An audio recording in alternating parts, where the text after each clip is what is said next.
window opening, economic crisis and a constitutional crisis coming to a head. We're going to be going through some shit. Just look at history and acknowledge that things like this can happen, things like this have happened, things like this are happening right now. The gray state is a part of this Orwellian nightmare that's being set up not only for decades, not only for centuries, if not potentially thousands of years. One world government. New world order. It's real. A lot of people are realizing it, and more people are going to have to. This is an empire in decline. If we don't do something drastic to put the federal government in check, we're going to be doing things the hard way later. We're not scared of them. We ain't scared of them. The attitude of the government in this case was, we don't care about winning your hearts and minds, we're going to show you who's boss. That is exactly the kind of abuse of power that led to the first American Revolution. Because it's going to get ugly this month and next month, and it's not going to stop. So what is it that keeps it from happening in the United States? Is this the kind of world I want to live in?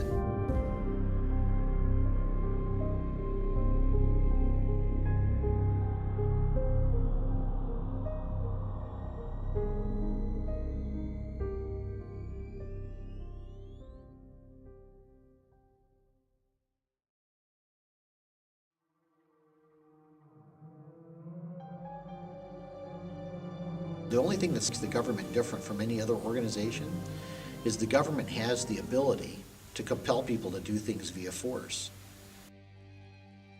And we're seeing it as that, and we're moving past it. We're evolving past it because we want to create better worlds for our children. Every generation does, and we're simply seeing the next way to do that. And in that sense, the libertarian message isn't, statism is bad and government is evil, and you guys are all sheep who need to wake up. It's, hey, let's improve the information in the market and show you that you're better off without this system of violence.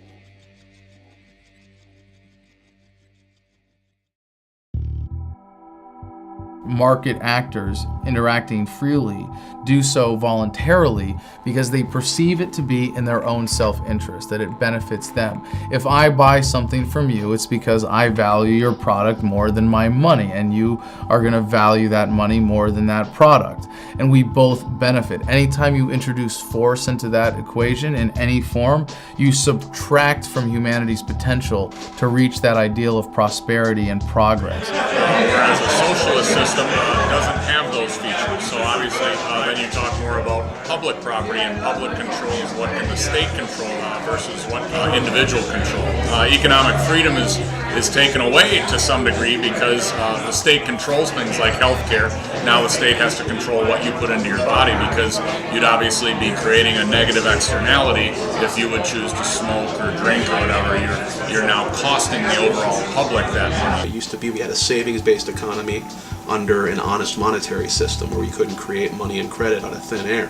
If you couldn't afford it, you didn't buy it. This was not poverty, this was responsibility. People look at the old days and they think, before the Federal Reserve, they think, oh, we don't ever return to that. Those are the horse and buggy days. These are technological issues.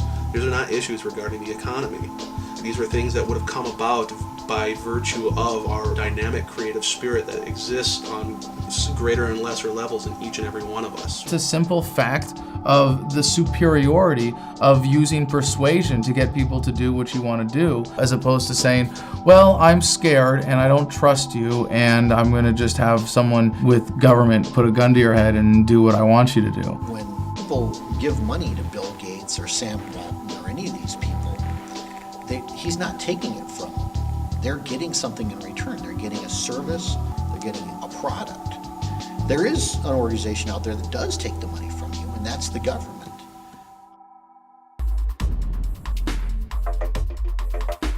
You don't have a choice about whether or not you can do business with the government. If you don't want to use our services, that's fine, but you're still going to pay for those services. If you don't pay, we're going to send people with guns to take your money, take your house, take you. The feudal era, you had a feudal king or lord who would claim half of your crops in exchange for protection. And because the peasants didn't know any better, they could get away with that scam. Give me $20, or I'll shoot you, or I'll throw you in prison, which is what taxes are. All laws are enforced in the government. the facade of statism has to include them throwing us a lot of bones. A farmer will provide health care for his livestock in the same way that a government wants to keep the tax cows healthy and productive. Bribe us with our own money, taxes, and then they take that money and they push it back out. What they hope we don't notice is they take that money from us in the first place. Without the income tax, America historically became the wealthiest country on earth because it goes back to the benefits of a savings-based economy where you're able to accumulate savings and you're not forced to turn it over to a governing authority to redistribute as it sees fit. Understand that your income tax is a farce. The 16th Amendment of the United States was never properly ratified by Congress. People today believe that taxation is absolutely necessary. Like Winston Churchill said, it's the penalty for living in a civil society. This is not true. We lived without an income tax. New Hampshire today still exists without the income tax, and they're thriving. They're doing fine. One reason why the income tax is so detrimental, it's based on the assumption that the government owns everything, and they allow us to keep a certain percentage under their conditions. Point that even a 1% income tax is morally wrong because it sows the seeds of destruction.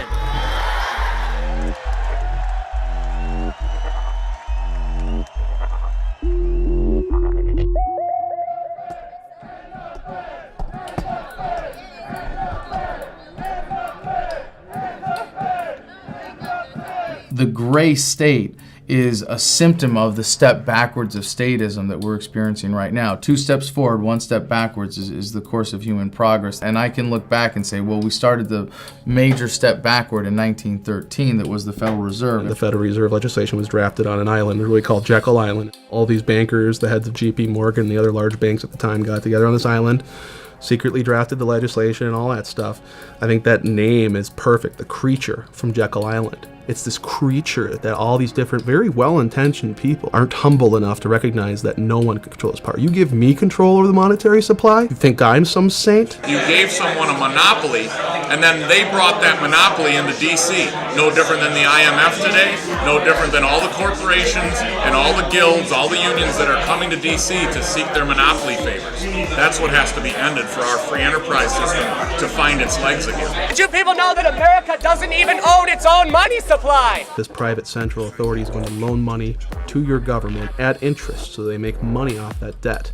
And then the federal government pays them back plus interest via taxation. You used to try to find a way back in the old days to create gold, which was money and always has been money, out of lead, and they never could figure out a way to do it. The rapture occurred when they realized we can substitute gold with paper money, which we can create infinitely at a very low cost. So this debt is only valid so far as our public is able to cover that debt based upon our level of income taxes. Federal income taxes does one thing, and that's it.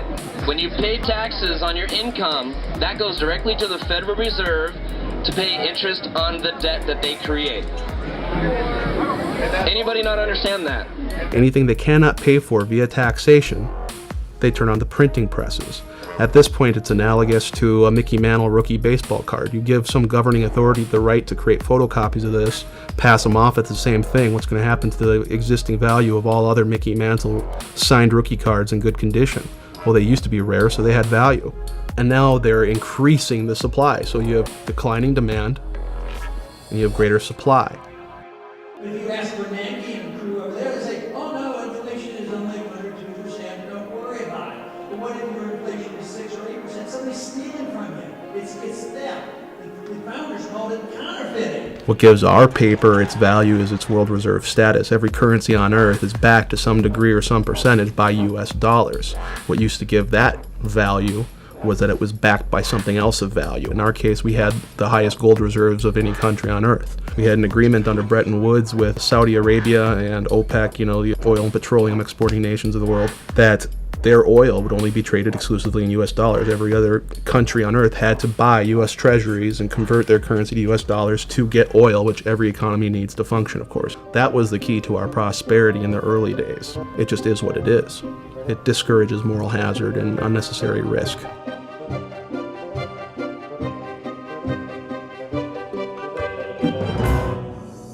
Since the 1970s, we did not have the ability to cover our debts via taxation. It's not popular to raise taxes. You're not going to vote for the politician who does that because that gets old. But we hate it when they stop spending. We like the free goodies. So that's why it is we're in such a deficit crisis and they spend so much money. It's popular to spend, it's unpopular to tax. So what do? We have the Federal Reserve paper it over. The problem is Congress, the federal bureaucracy, and the military bureaucracies. And remember what runs those things: cash. When you fly into Ronald Reagan National Airport, as you're getting ready to land, if you look towards the Washington Monument, you will see this enormous mountain of cash. The problem with that mountain of cash is it's a magnet for all the wrong people. Everybody in the Beltway exists to get their hands on some of that cash. It essentially creates a situation in which everyone is for sale. I'm going to go back to the Mayor Amschel Rothschild quote, who is founder of the Bank of England, granting control over a nation's currency. I care not who makes its laws. Now, they do not directly influence public opinion, the laws, or anything like that. They do so, however, indirectly, because they control the money, so they care not who makes the laws, because they can use that money, which they can create in perpetuity out of nothing, and give it to their preferred representatives in government and help shape the agenda. People, when getting into office, can borrow money from the Federal Reserve directly for their political campaigns. They necessarily don't have to pay that money back out of their own savings or their own donations. They just leave that as national debt that the United States owes the Federal Reserve, and the Federal Reserve is happy to create that debt because every dollar created, they get more interest paid back to them. Once they've taken this money from the Federal Reserve, it's like selling your soul to the devil. You don't really have a choice in which bills you pass or which ones you vote no or yes for. Listen, there isn't much altruism when you're flooded with cash. How long have they been trying to do this? Forever. Bankers are like that. Yeah, if you let them do it. What you need is gutsy presidents, gutsy Congress people to prevent it.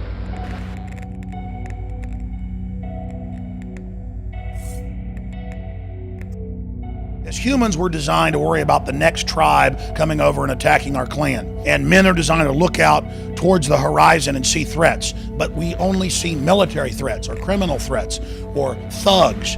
We have not been designed to see corporate threats where global corporations get their people into government, then the traitors in government sign government authority over to that. That's how this incremental treason through the North American Union, the European Union, now becoming more and more dictatorial, has been set up. You have to ultimately, in a free market, assume the risks and responsibilities associated with the freedom, again, to succeed and the freedom to fail. We don't have that. So the Federal Reserve is going to create Mickey Mantle baseball cards ad nauseum and infinitum. They're going to just print them out to cover all these bad debts that went wrong when Goldman Sachs, Federal Reserve shareholder, decided to sell a whole bunch of these securitized mortgages, thanks to the repeal of Glass-Steagall, to foreign investors all over the world. That went bad, and they knew would go bad. The fraud element comes in. They knew they were going to go bad. So the Federal Reserve creates moral hazard again for these large banks by saying, don't worry, we'll paper it over. We're in the midst of a serious financial crisis, and the federal government is responding with decisive action. Over 700 points. Apple shares are just getting hammered. We're down by between 3 and 4.5%. A national rescue plan. $85 billion deal. And supply urgently needed money so banks and other financial institutions can avoid collapse and resume lending. Not passing a bill now would cost these Americans much more later. And every time they manufacture a depression in the marketplace, they receive a bailout. Smaller competitors do not, so they can buy up the assets, again, the things of tangible, actual value from the productive people in the economy, and they're confiscating it on pennies on the dollar, because when you're liquidating in a Chapter 11 bankruptcy situation, you're going to take whatever you can get. Then Goldman Sachs, JP Morgan, Bank of America can swoop in, take control of all those assets. They didn't produce anything. They didn't make anyone's life better, but they're rolling in the dough, aren't they? The primary problems here is that there's an absolute unification of money and power and government. And you need to try, for the sake of sanity and liberty, to try and prize those things apart, because at the moment they are one. In the Roman period, they used to talk about bread and circuses as entertainment for quote-unquote the mob. It's not quite that obvious, but the truth is everybody gets to drive a better car, everybody gets to live in a nicer home, and what we really want people to do is go to the mall and shop and be entertained. They've been very successful in turning the body of the American population into sedated consumers. Well, you can only sedate the consumer so long. When the consumer runs out of his ability to consume, when he suddenly wakes up and recognizes that what he thought he had, he doesn't, the money he thought he had is gone, the wealth he was promised is vanished, That's when the game is up.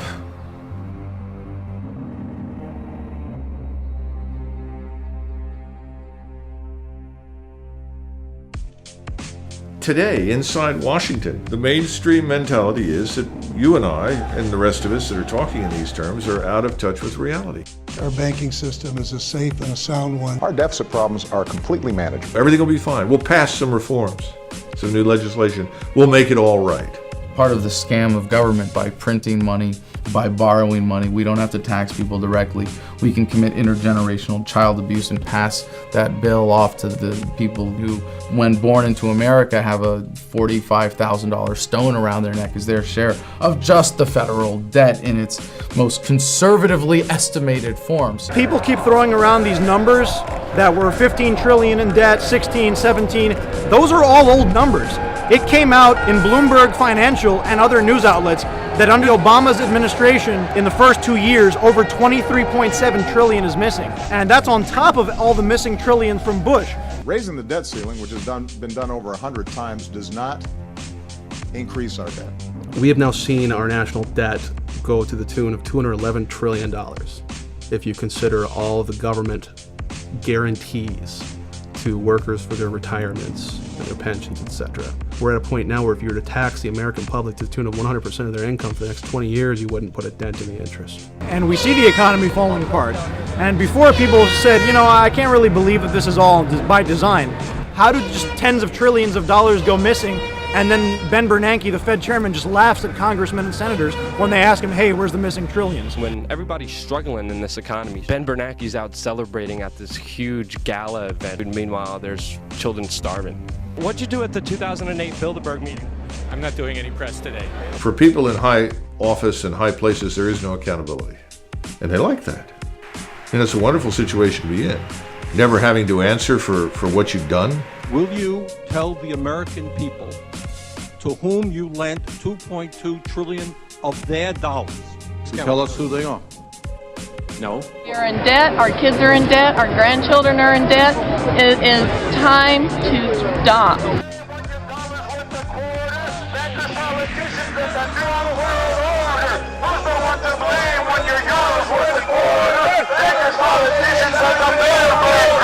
And if I recall, back in 2009, I think it was, they said that people with incomes are a threat to their agenda. It seems to me that they want to make sure that the people don't have any money to fight back. The thing that my baseball coach as a child taught me the most is that in life you are going to lose. I have a society of winners, then who's going to pick up the trash? Yeah. Who's going to flip the burgers? Who's, you know, there's not that many college students in the world, right? And I work every day for family and generations after me. I just don't know what their lives are going to be like. You know, that's my biggest fear, is what are we all going to pay for 50 years from now? Our deficits are to such a degree that when you cannot cover it via taxation, no one's willing to loan you money anymore. And that's what we've been doing. We've been borrowing our way to financial prosperity from foreign central banks. And they won't lend to us anymore because they know mathematically we cannot pay it back via taxation. Bottom line, that's what this is about. They're just creating money, they're devaluing it, and there's no alternative. The direction we're going in right now is debt and dependency. You understand the principles of the debt super cycle, and eventually that super cycle comes to an end. The U.S. Treasury bond is the largest bubble out there, bigger than the credit card and the education bubble. It's several times bigger, and they're going to discover this unfortunate fact very painfully. And what happens then in times of economic crises is you go back to the world reserve currency, you buy up U.S. Treasury bills because it's a store of value. They can dump that on our market at any time. Create overnight hyperinflation. That means all commerce shuts down. America and its best friend in the Gulf may be in for a difficult breakup. The Saudi Prince Bandar bin Sultan said there will be, quote, a major shift away from the U.S. Well, if you know that in 6 months your dollars are going to lose 20% of the value, you're not going to save them, which is what we depend upon. You're sure as hell not going to back your currency by them. You're going to buy shit up while the buying's good. You see it now. You got China out buying up infrastructure all over the United States, Russia doing the same thing. So they're taking these worthless US dollars and they're buying up this country. And then there'll be a flight to safety in commodities, gold, silver, etc., to save what you have left. So essentially, at some point, All of the world's banks are going to dump dollars, and those dollars are going to start chasing goods and services. And as the means of production becomes more and more handicapped by government intervention, more and more regulation, less people are going to invest. The whole thing falls apart. The news, you see this is happening right now. The smartest minds in the world are saying these bonds are cooked. We've had it. The rally is over. The long-awaited bond apocalypse is happening. So, what is real wealth? Is it in a paper currency again? No, that's just paper. It's kindling, it's something to write on, it's something to wipe your backside with. What does that paper get you? Goods and services. What does a bank confiscate? Do they come after your paper? No, they come after your house. They come after your cars. They come after the actual goods and services that had the value to begin with. And that's why everyone who's inside the Beltway is so desperate to convince everyone it won't happen. Because there is no way to avoid it anymore. The economy is going to be okay.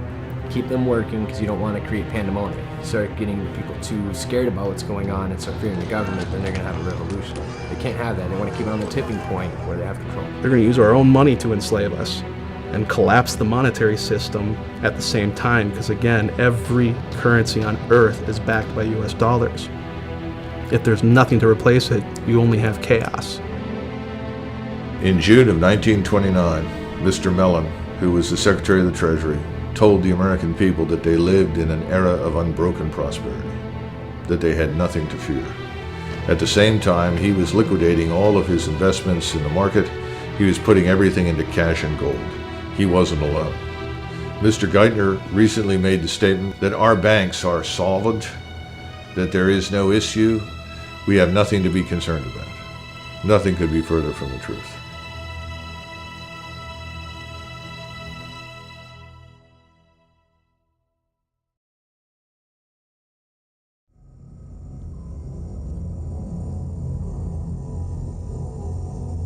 The whole idea about conditioning the kids is the idea of creating a new generation that thinks differently than the previous generation. Teaching the kids that they should think a certain way, or they should feel a certain way, or they should vote a certain way.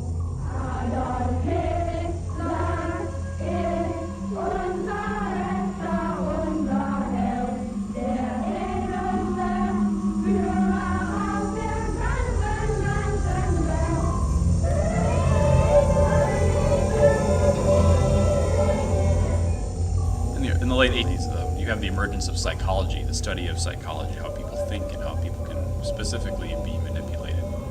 If you're familiar with the psychology of B.F. Skinner, what he would have you believe is that human beings are not creatures of introspection. They're not creatures of internal cognition. They have no soul, thought processes, they have no free will. What they are animals to be trained. So you have Skinner's operant conditioning chamber, or the Skinner box, where he trained based on a system of punishment and reward. Essentially what it does is it bypasses brain function and goes straight to an animal training method. You create a problem, offer a solution that drives them toward a pre-designed response. This is called the Hegelian dialectic. The Hegelian dialectic is a formula and a strategy for creating a problem to then offer a solution that you have to the very problem that you've created to get the outcome that you desire, that you wouldn't have been able to get if you didn't create the problem in the first place.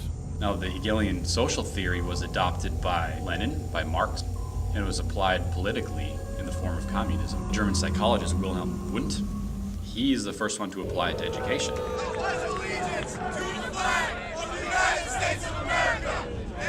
The American education system is a combination of Hegelian social theory and experimental psychology. And that's the whole idea behind working with the kids. It's this concept of in local parentis, that the school is the parents when the parents are not there. Most people are too busy working the 9 to 5, and now that 9 to 5 is turning into 9 to 9 to be able to just survive, crippling the amount of time we have to transfer knowledge and information to our children our young.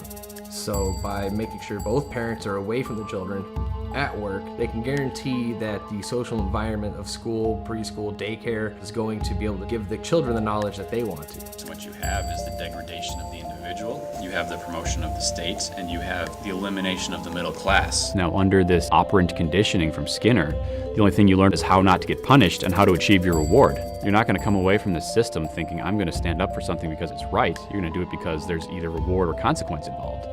They're being trained to enter the workforce as a valueless cog in the state. Oh, won't somebody please think of the children? I'm a product of the public school system. Nobody ever taught me anything. I mean, I think we read the Declaration of Independence in the 5th grade, possibly.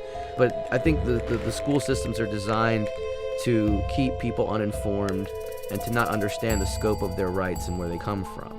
I think the powers that be would ultimately love everyone to believe that their rights come from the state. Developing them to not question authority. We're developing them to be entitled, that the government will take care of them from cradle to grave. These efforts have been pretty successful.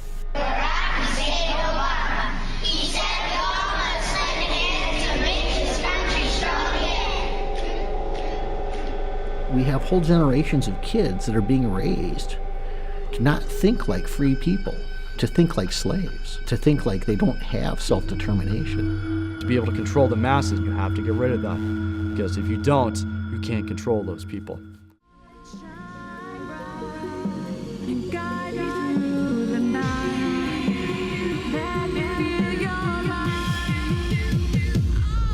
Hello, New York!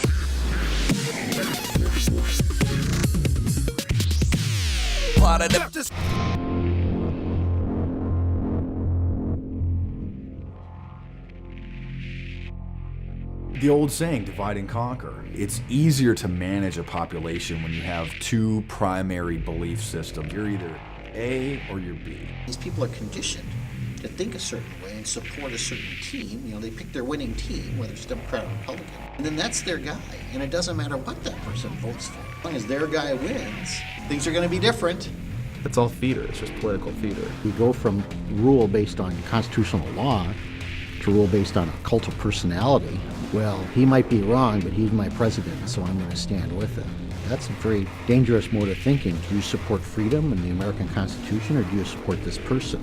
We've all seen where that led in Cambodia and Russia and Germany. Beach, Bush, and Cheney, everybody's got to obey the laws. Vote for Democrats. Obama, yeah.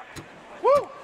The path to hell is paved with good intentions. Right. You know, Obama's just as bad as the rest of them. Why you say that? I'll make our government open and transparent. I intend to close Guantanamo, and I will follow through on that. We will bring an end to this war. I will be held accountable. These are bills that Congress ran up. Cut the deficit we inherited by half. You will not see your taxes increase one single dime. If I don't have this done in 3 years, then there's going to be a one-term proposition. The Obamanoids.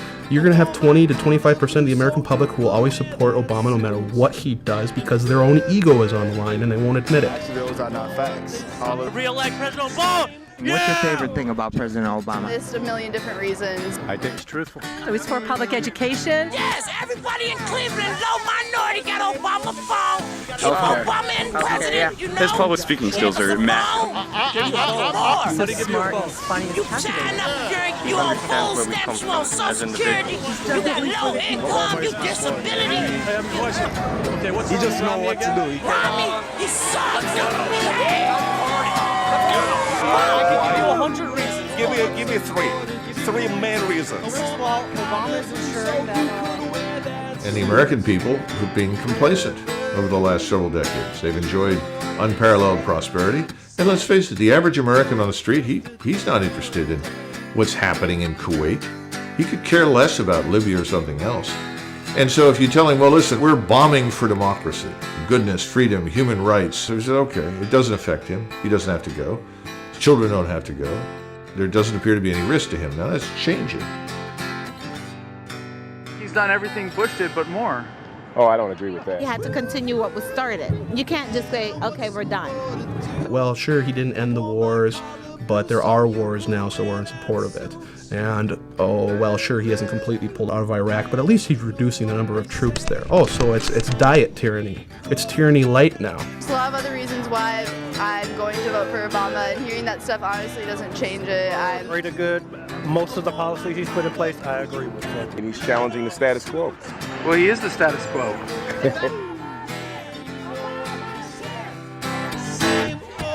Obama's going to take us forward. I pledge To be a servant to our president. and all mankind, because together we can, together we are, and together we will be the change that we seek. I know people who have destroyed relationships with their families when they realized that their neocon uncle and their liberal cousin weren't just well-intentioned, that they were creating a justification for coercive government and ideology, that they were externalizing their own desires to control others, and that was reflected in those relationships. But if that's the case, those weren't healthy relationships to begin with. I want nonviolence. I want Yes, so do universal I. nonviolence. No, you don't. You're an Obama supporter. Do you think he wants to go kill people with drone strikes? Well, then that's why what he wants to do? He orders it done, so I would assume. All right, so. you're out of your mind. After a certain point, there's no more deniability. They can't say, oh, I didn't know, or I didn't understand. As humans, each of us have a worldview, and that worldview is usually formed in great part by the culture we grow up in. When we hear information that contradicts our worldview, social psychologists call the resulting insecurity cognitive dissonance. When your beliefs are challenged, fear and anxiety are created. Denial, which is probably the most primitive psychological defense, is the one most likely to kick in. Accept propaganda from their government that if it came from the Soviet Union, they would have laughed at it. But it comes from the Pentagon, and they get down and worship. They go around looking for ways to defend the propaganda.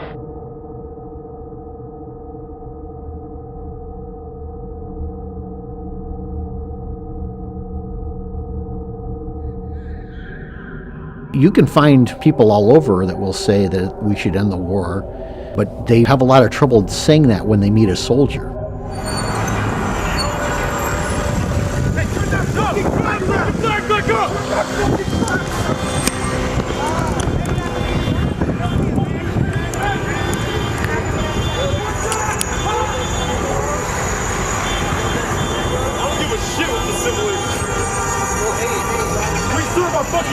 That's bullshit!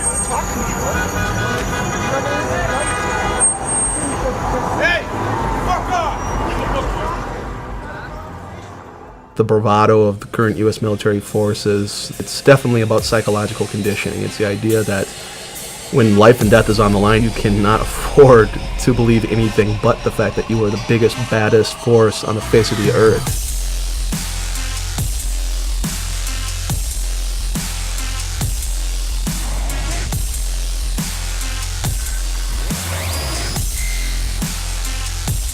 It's like they say, you know, yea, I walk through the valley of the shadow of death, I shall fear no evil, because I'm the meanest motherfucker in the valley.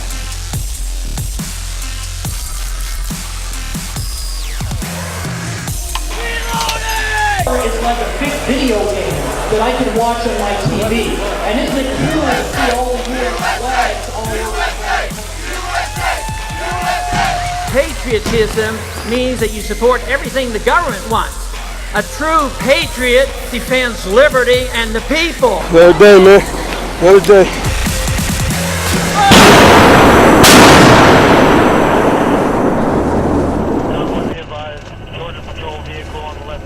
So we condition them, and we convince them that their cause is just, and that their enemy is subhuman and not worthy of living. And the American people honestly play a role in that.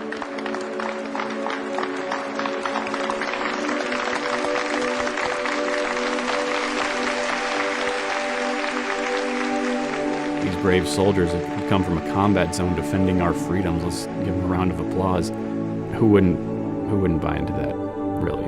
I'm given tax breaks for being a veteran. I'm given discounts on my car insurance. I can go to the commissary, tax-free groceries. I get all the benefits I could ever want in the military. Why would I question that?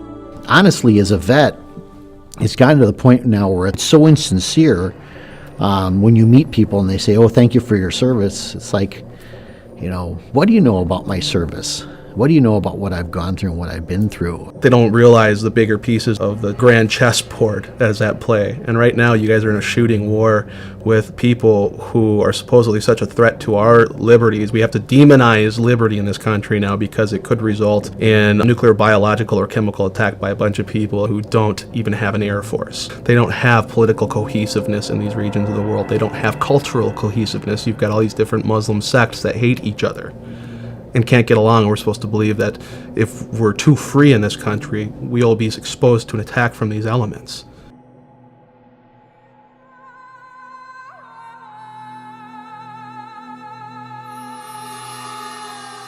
When we went into Afghanistan in 2001, we had one real tangible, concrete objective, and that was to find and either capture or destroy Osama bin Laden and his supporting crew.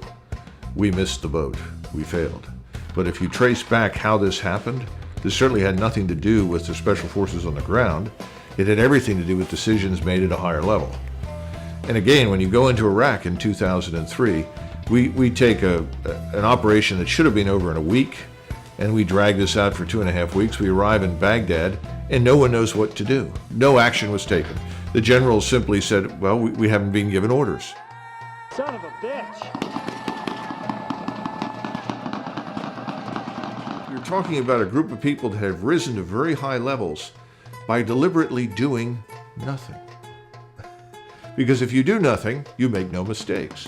And in most cases, the American soldier, sergeant, lieutenant, captain, marine, sailor, air, it doesn't matter, he'll figure it out and get it right.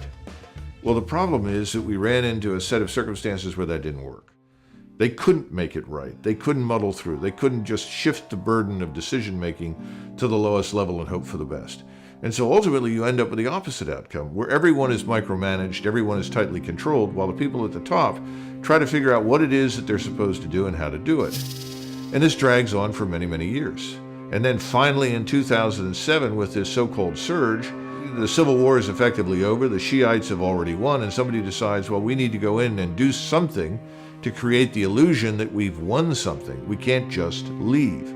So we sacrifice 1,000 good American soldiers, killing large numbers of Sunni Muslim Arabs and a few Shiites, and then anybody we can, we buy off with hundreds of millions of dollars in cash. This was a strategic catastrophe from the vantage point of our friends and allies in the Middle East, and now it's irreversible.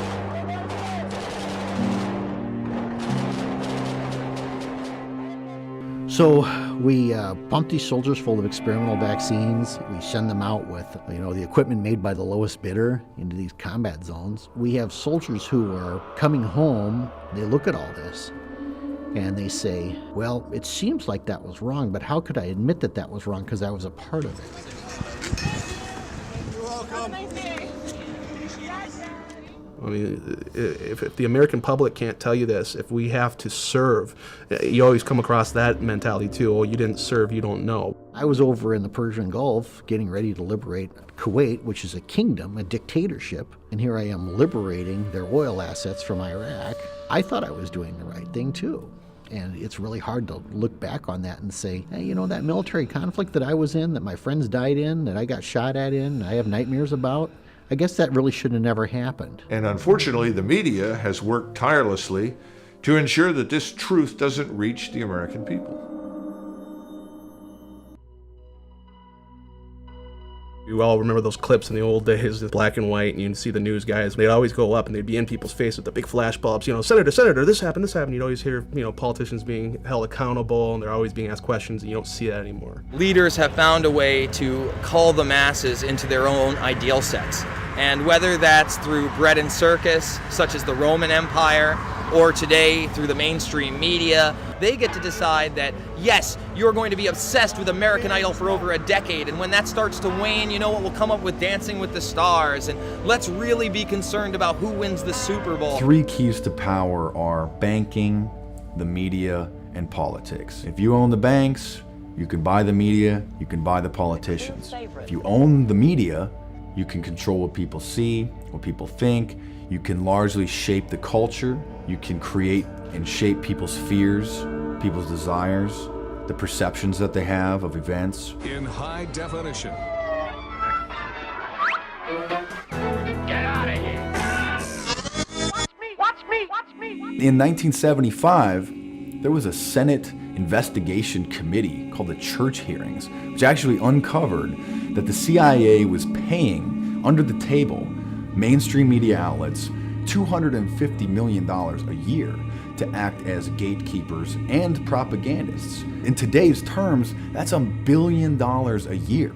Of course, they say they don't do that anymore, but it's foolish to think that they don't. Why do you think the top story is the top story on all major networks? Carl Cameron He'll tell you straight up, I can't answer anything unless it comes from my editors. I can't unless I've got it approved from media relations. I can only talk in front of my own camera. I'm sorry. When you talk about Building 7, talk about Building 7, help educate the public. If you get video of Sarah Palin or get a soundbite from her, bring that back to us. You can hold the Ron Paul stuff. We single out something that the media likes to talk about, such as the Trayvon Martin issue, but we don't talk about the much more serious events that are already well underway. You can't say that this isn't interesting. You can't say that this isn't newsworthy. Obviously, there is a blackout in effect. The mainstream media, though, wants to stay in business. And if they suddenly discover that the people listening to them don't want that message, they'll change their tune. A lot of them are doing solid investigative journalism. Watergate, people were held accountable. People were fired. People were demoted. People were dealt with. There were prison sentences handed out. At least there was the illusion of some kind of accountability back then. There are operations. This one has gotten a great deal of publicity. Yeah, they're dead Americans as a result of this failed and reckless program. The American citizenry now, like you've said, Fast and the Furious, they've done a great job. We just don't give a shit. First of all, I think that they shouldn't give us too much information, because anything that you and I can watch on television, our enemies can watch. It's better to not say too much. The mainstream media can actually do its job, and it doesn't matter. The American public is now in a state of apathy, almost a state of numbness. Like, I think going back to, again, the feelings of powerlessness, the idea that the powers that be are in control, they're the experts, let them handle it. 45 states across the country have adopted new standards known as Common Core. Got guns in the desk right next to the textbook. Run tests and then test what let's look. Look at this, these heads in the mess, but I got this diploma. And I don't want to go to the jail neither, 'cause it's illegal for me to be the teacher. Unless it's sanctioned by the state agenda. K through 12, where the fuck do we end up? Here is there federal dollars tied to it, or even federal waivers putting pressure on local school boards to have to teach a certain way or a certain curriculum? When we condition the kids, what do we condition the kids to do? We always tell them always share, always work in teams, and that's a good lesson on some level. But what we don't teach the kids is that it's okay to work hard and earn and benefit from that. The prevailing attitude in America today is almost that you should be ashamed to be successful. You should be ashamed to be rich. And that if you are rich, the assumption is that you got rich by taking from somebody else. What's your name? Mike. Mike, you here with this Occupy movement? Yeah. What do you think about it? I think it's great. Yeah. What do you think is great about it? Everything. What are they doing? They're chilling. You guys are in the process of forming the reasons why you are here. Exactly correct. Why are you here?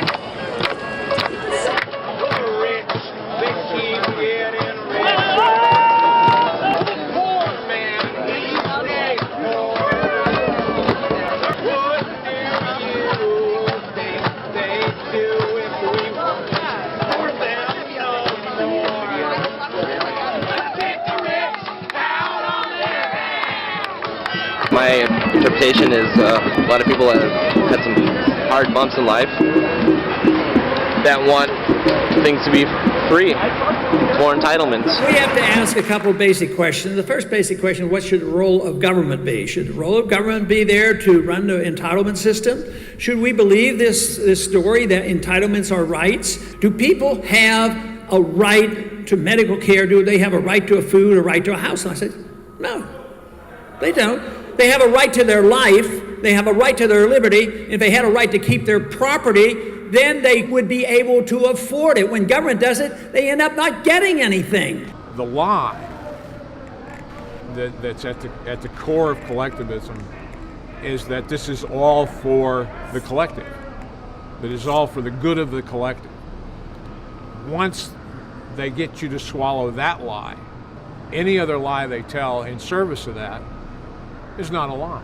And a lot of the people out there in activism are embracing big government. They think that big government should be used for our benefit, that they can use it for our benefit. And the argument being, again, that you can't. That kind of control central power. It's too much control for any one group. I'm a warrior for the middle class. I do think at a certain point you've made enough money. They're saying that if you have more personal wealth than we think is necessary, and we're going to give it to people that don't have any personal wealth. Have the moral high ground and say that we are going to take care of the poor. What do? welfareism and inflationism and socialism, they produce the poor. It's not in the best interest of the people that run welfare programs to get people off welfare. Their funding is based on the number of clients that they have.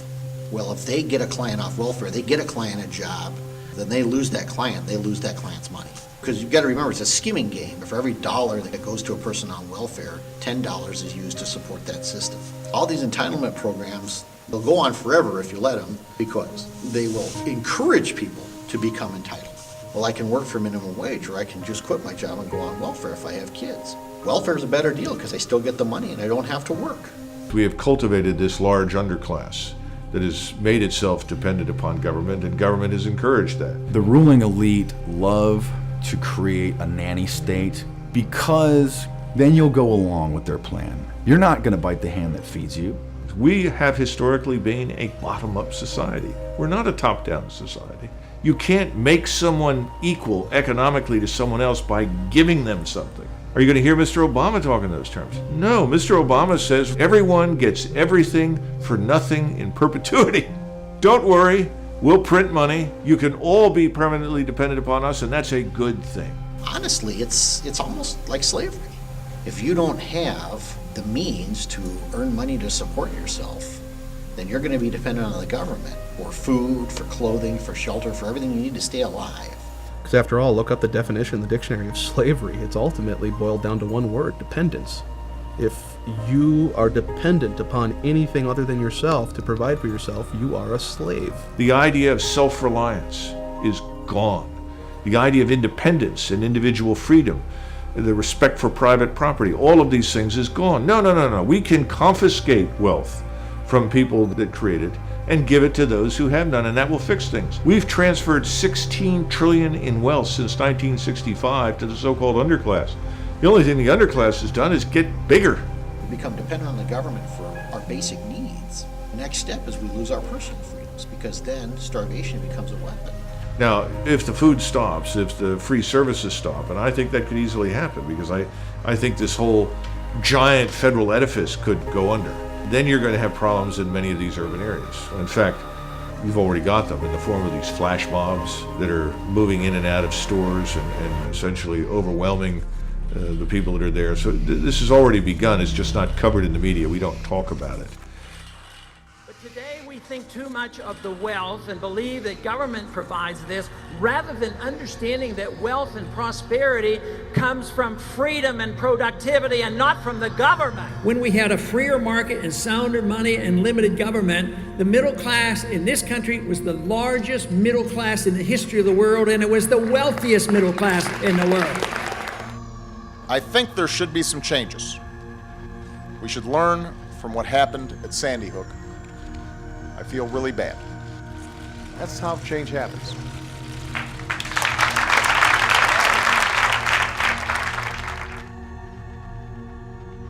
The most ancient divide in politics remains to this day the fundamental divide. The legalists, as they were called, and they were chiefly the people in the governing class, just as they are today, and we would call them totalitarians, who believe that every aspect of our lives should be dictated and ruled and pushed around by government.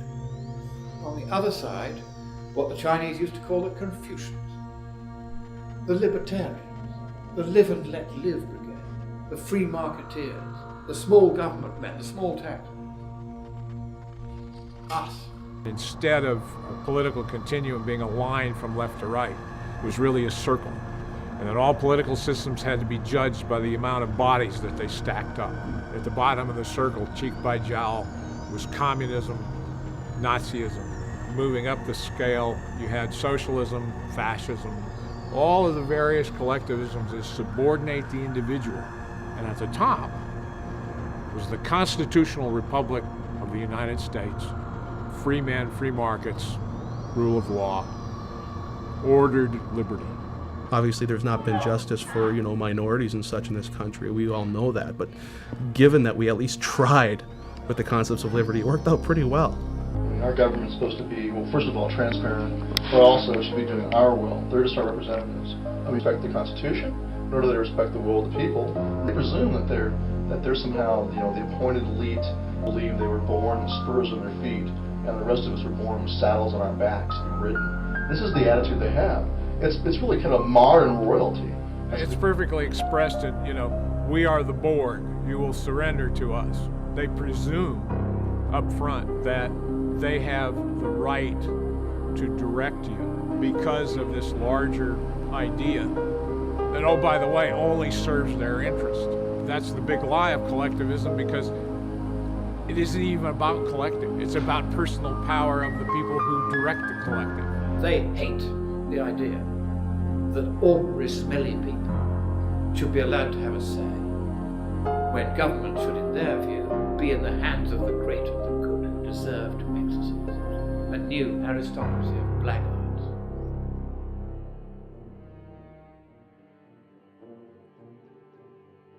We talk about the conditioning of our kids and the conditioning of our military and our police, and we talk about the political conditioning that people are undergoing. What we're really talking about is a social movement, changing the way people think in terms of what it means to be free and what it means to be a person. The Declaration of Independence said we hold these truths to be self-evident. What the Founding Fathers were saying there was, this is obviously the way it is. There's no question that all men are created equal and they are endowed by their Creator with certain unalienable rights. What they're saying there is that, plain and simple, by the nature of being a human being, you simply are allowed to be free, to have life, liberty, and the pursuit of happiness. That might be one of the reasons the Constitution is not taught in our public schools, because if we raised up a new generation of individuals, they might realize that this whole system of government is unconstitutional. We shouldn't have it. This document is the only thing that's going to save us, and if Barack Obama refuses to follow it, as he has demonstrated time and time again, nothing's going to change, folks. If you live under a dictatorship, a communistic dictatorship, of course you're not going to love it. Nobody loves it. Right. They didn't let people leave. Right, yeah. They killed people. They literally shot and killed people who try to leave Poland. Capitalism, people prosper. Socialism, people die. Millions. No. Lady, I was born in USSR. I lived there for 29 years. Really? Dead. And this is one of the mass murderers. Che Guevara, he's a mass murderer. No, you don't think so. You don't think so. You're an exile. Really? You're one of the rich people they threw out of the country because you were robbing the people. Yeah, good luck with that. Good They used luck to give with you this. cards, like stamps, like food stamps. And you used to go in the store and you had no choice of what to buy. And they always tell me, you're spoiled. You get all these gifts for Christmas. Right. For Christmas, we got meat. The individual matters not a thing. That's why they define peace as the silence, imprisonment, or death of their enemies.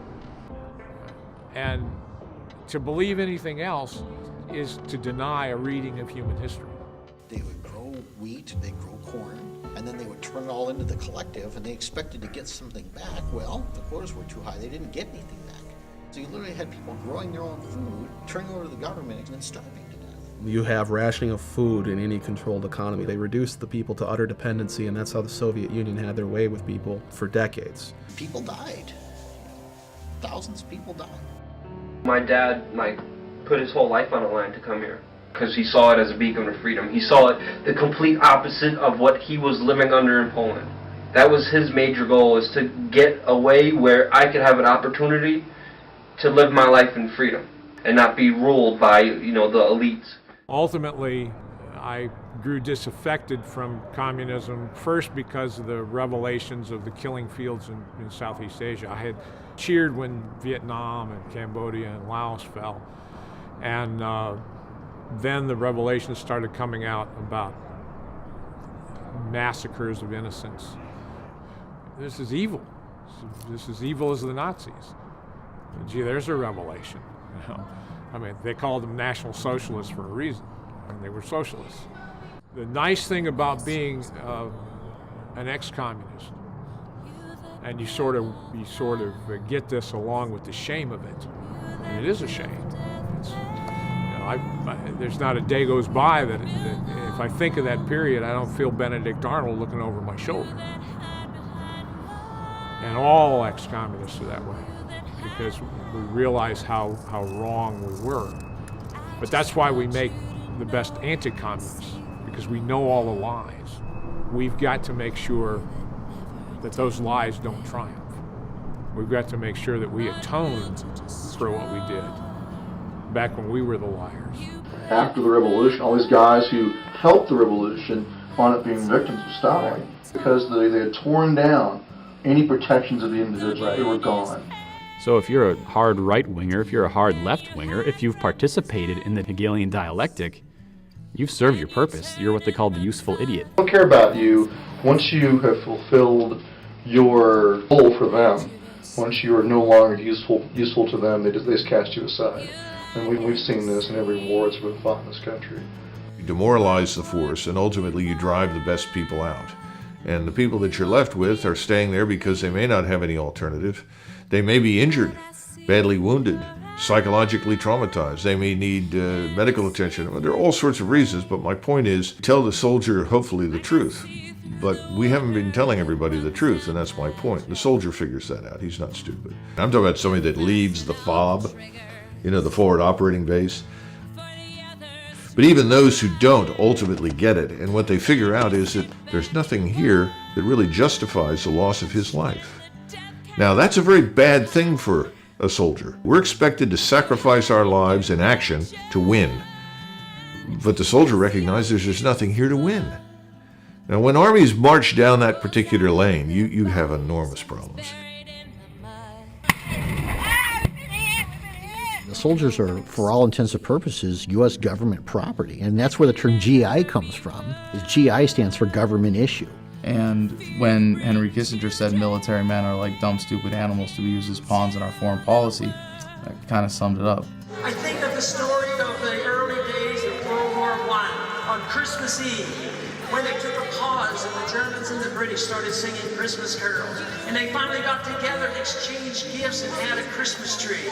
And then in a day or two later, the armed might of the government comes in and says, you will not have peace. You must go back to shooting and killing each other again. Dwight Eisenhower, in his farewell address from the presidency, said that we should beware of the military-industrial complex.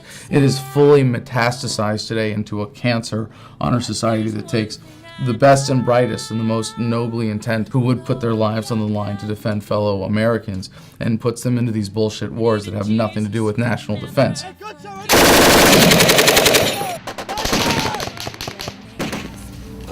Took a couple casualties. You hear about people being battle tested. This one tested the voice. And we've paid a terrible price for it. What, 1.4 trillion is a minimum? That doesn't even begin to address the massive consequences and the damage we've done to ourselves. It doesn't talk about the enormous losses we've inflicted on the people in the region because, remember, no one cares how many people we've killed or maimed or wounded. We've lost close to 9,000 Americans in this period of time, 44,000 severe injuries. We have hundreds of thousands of veterans today begging and pleading for help. We have an epidemic. It's morally okay to launch a war on the most absurd, transparent pretext, kill maybe 1 million people, displace 4 million people, and this is mainstream. That's a mainstream position.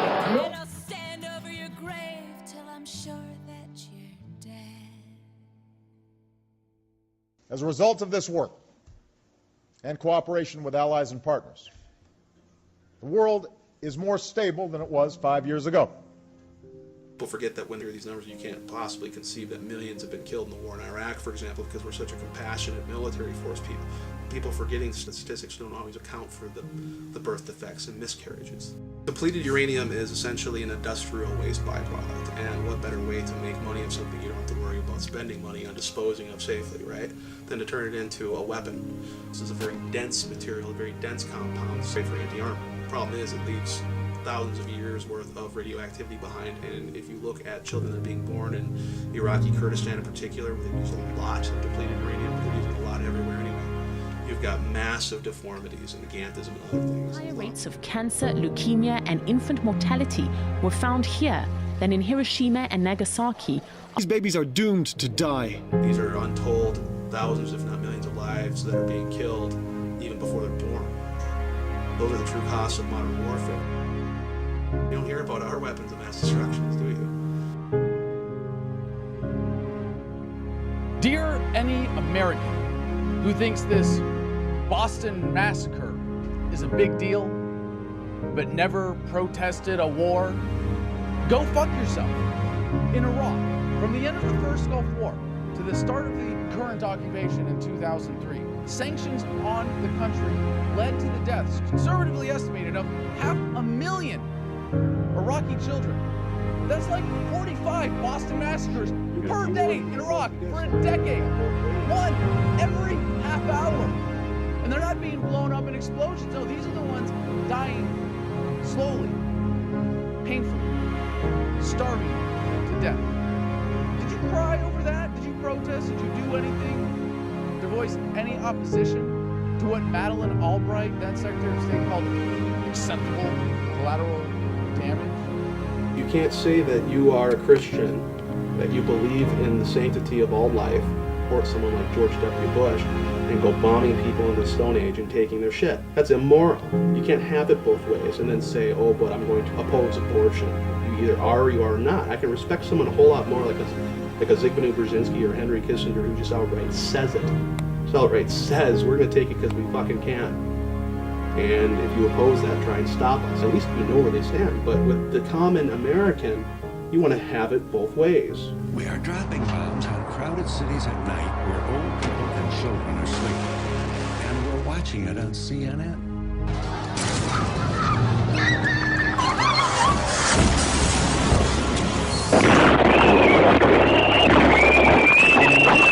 What are we doing with all these wars? How are we safer?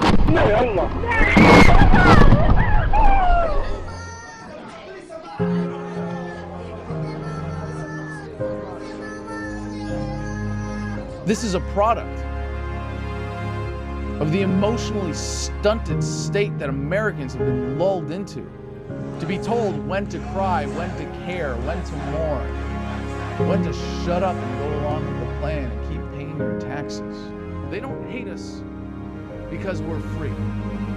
They hate us because we're myopic, patriotic idiots who allow ourselves to be so emotionally manipulated that when something like this happens, the result is more brown people on the other side of the planet die. We made good progress, and we'll continue to work together to achieve freedom and peace. If you consider yourself to be a moral person, you have to be opposed to this. If you do not care about morality, well, at least you're being honest. But I think we've got a nation, an entire nation of sheep. Our enemies are not 7,000 miles from home. They sit in boardrooms. They are not the men and women who are standing on this police line. They are the millionaires and billionaires who control this planet, and we've had enough of it. I will not be a part of that anymore. These medals don't mean anything to me, and they can have them back. And I choose human life over war, militarism, and imperialism. You are deluded, and your delusion is dangerous, and it is getting people killed. And your attitude, your tribalism, your personal identity, because you choose you want to be an American before you want to be a human being, it's disgusting. I'm sorry to all of you. I'm sorry. Yeah, you're right, I didn't serve. You're the one serving.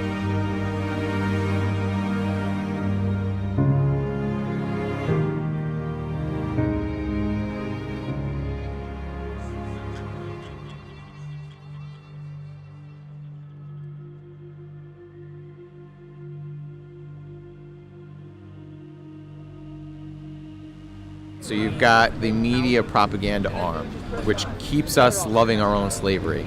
Then you've got the financial system, which keeps us dependent on them. Then you've got the police state to keep physical control over us. They're pulling you over and they're giving you tickets for not the breaking of laws, but statute infractions. Statutes are just basically designed as hidden taxes on the public. It's just a way to generate revenue. I mean, thank you for swearing to the oath of the Constitution, sir, but this is a statute violation, which is an admiral maritime law, which is that again? maritime law, right? Which is like a sea-bound ordinance. Basically, when you see the gold feathers on the flag, it means you're stepping into a courtroom that's run by admiral maritime law, which is in violation of the common law, which is the constitutional law. But basically entering into that courtroom, you're agreeing to go before a banker instead of a judge, so that way they levy fines and judgments against you. Now, is this what we're going with? No, but this is the reality. This is the truth. We're seeing if it'll get us anywhere. Right. You want a Ron Paul sticker? You guys got room in there? Yeah. Well, let's put... We've already set that precedence, gotten the police able to accept the fact that they are basically revenue generators and not law enforcement officials. This country, again, was founded on the principles of the rule of law rather than the rule of a class of people or a rule of an oligarchy. It's the idea of it's a concept. It's just an idea that they are not beholden to an individual but to the rule of law. I will instruct the jury on what the law is. I object. You That's are fine, not sir. a judge. You are an executive administrator. Okay. The U.S. Supreme Court ruled there are no judicial courts in America. There has not been since 1789. Judges do not enforce statutes and codes. Executive administrators enforce statutes and codes. All right, we're done. Now remember what I said before about government programs. The welfare programs are not designed to get people off welfare. They're designed to keep people on welfare and recruit new people to be on welfare. Well, internment programs are not designed to keep people from being interred. 2.2 million people in prison. They say this is the most free country in the world. All it comes down to, if we want to intern someone, is just making a rule, a law that they violate, punishable by internment. The government doesn't have any control over law-abiding people. But if you make enough things illegal and you make the law difficult to comply with, then you get to the point where you can create criminals. Martha Stewart, her stock trading was ruled by the court to be a legal act. But they sent her to prison anyway because she lied about it. I mean, she went to prison because she said she didn't commit a crime. But that's federal law. That's what we've created. We got pages and pages and pages of arbitrary laws. 2/3 of our prison industrial complex is filled with nonviolent, small-time drug possession offenders. Law enforcement agencies get money to fund drug operations. Well, if they don't have any drug operations, they're not going to get any of that funding, and the amount of funding they get is contingent on the number of drug busts that they make. So what's the incentive there? Is it to reduce drugs in their community? Absolutely not. The incentive is to increase the amount of drug busts they get and push their stats up and then get more funding. It's like, folks, this is billions and billions of dollars of your money being spent on financing a drug cartel. That's shipping literally tons of, heroin, coke, you name it, into across our borders. Same people who are financing that are putting you in jail if you dare to touch one of those drugs. I'm not advocating drug use. I'm just saying they're going to throw you in jail for consuming the drugs that they make billions of dollars in profit off of. Thousands of police officers out there have been convinced that marijuana is the most insidious, horrible drug on the planet. People are using it. Doctors are prescribing it. And yet our federal government still maintains that it's somehow an insidious, dangerous substance that people need to go to prison for 100 years if they're caught with a certain amount of. They're arresting someone with an ounce of marijuana in their pocket and sending them to prison for 5 years and saying, there's nothing wrong with this because they told me that this drug is a threat to my way of life. We've created a class of citizen that can be interred in this country. Any one of us could wind up being moved into that little box based on some new law. There are so many laws that the average American commits 3 felonies a day, and they can arrest you at any time they feel like it. And a cop can pull you over at any point you're on a public street and find something wrong with your vehicle and give you a ticket for it and steal some of your income. And if you look at him crossways, he can put you in jail. And if you don't look at him crossways, he can say that you did and put you in jail. That's the kind of arbitrary authority that exists in the police state in America today.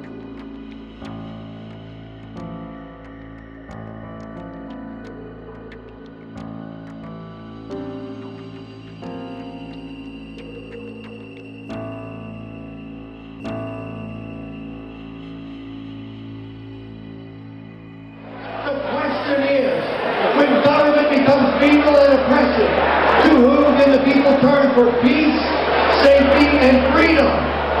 The sheriff's main responsibility is to protect you from the federal government. And then we give our police departments military-grade weaponry, assault rifles, we give them armored vehicles, helicopters, infrared. This is what we woke up to this morning. Men with machine guns coming towards us. We see a giant arms race against the American people, but not just here in the United States. Worldwide, governments are massively increasing their spending for domestic control with a standardized police state that they've developed in third world countries that they've invaded and taken over. Close your window, go back inside your house. State police forces that at the thought of cooperating with Homeland Security and the feds, completely turning the whole concept of government on its head by saying that the federal government is here to protect us, when really the founding fathers designed the government to protect us from growth of government.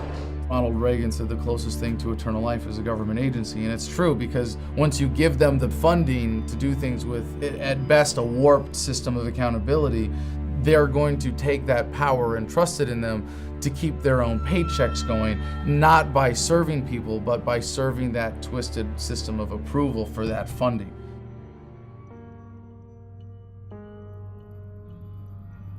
There's a white sedan with 4 passengers passing on the left brake. There's a broken down pickup truck on the left side about 500 meters past that. You can see examples of the gray state in our modern time just by simply walking down the street and looking at authority figures that you have to deal with.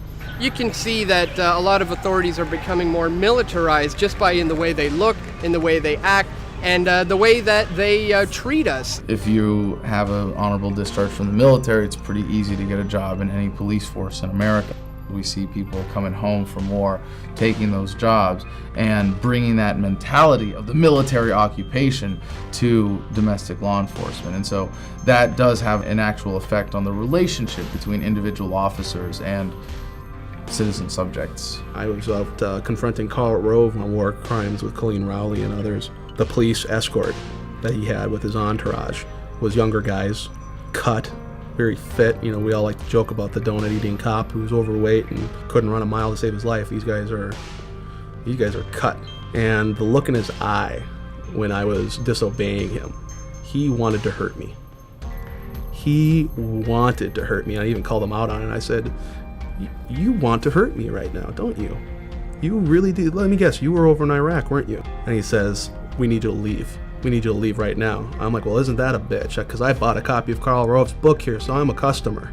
I'm not loitering, am I?" This guy, he wanted to hurt you. If he had been given the order by his higher-ups to beat the living piss out of me, he would have not hesitated. So you have a lot of guys coming out of that mentality of the dehumanization of the enemy, that is how we impose martial law in Iraq and Afghanistan, and applying that in the United States. We see this militarization of the law enforcement, and we combine that with the conditioning that we do. They're not even people, they're bad guys, they're criminals, they're enemy, they're drug users. So these people are inherently evil, and we are absolutely good, and we have the best high-tech equipment and weapons, and we are going to squash this enemy. It goes back to the ego again and the badass mentality, and then the police want that because, yeah, they don't want people questioning what they're doing. They want people who get off on power. Shut your mouth, I'm talking! I am Officer Rivieri. Now, the sooner you learn that, the longer you're going to live in this world. There's an intentional dumbing down of Americans. You all realize that. And that starts in public school. Cops in the military went to the same public school you and I did. And they didn't learn their history, didn't learn their heritage, didn't learn the Constitution. And so, but they're not all bad. And I'm sure joined the police and military because in their hearts, they saw themselves as a hero. And they wanted to be a hero. And they wanted to be a defender and a guardian. And so the best of motives, but if they don't know the Constitution, and they don't understand the basic principles about, rights, they can be easily manipulated and twisted into becoming just an enforcer, just a law enforcer. I often talk about how things seem to be going in cycles, and how history repeats itself, and how, like, we have the Occupy movement is the Hooverville of today. With the Occupy movement, we saw militarized police using weapons used in foreign wars against protesters domestically. These Occupy Wall Street people are dissenting, and we need to crush them.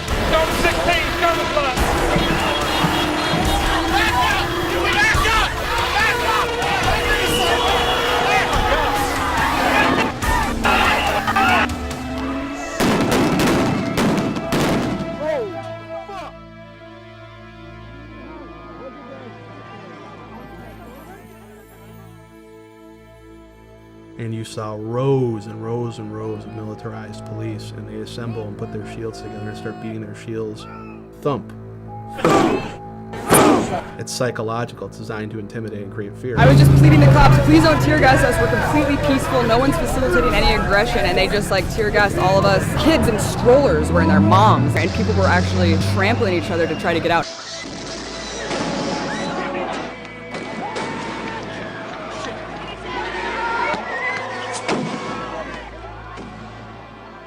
Why y'all doing this to our people? I've been to Iraq 14 months for my people. You come over here and ignored them. How do you sleep at night? There is no honor in this. They rolled up, no lights on, not even headlights, walking, and all of a sudden,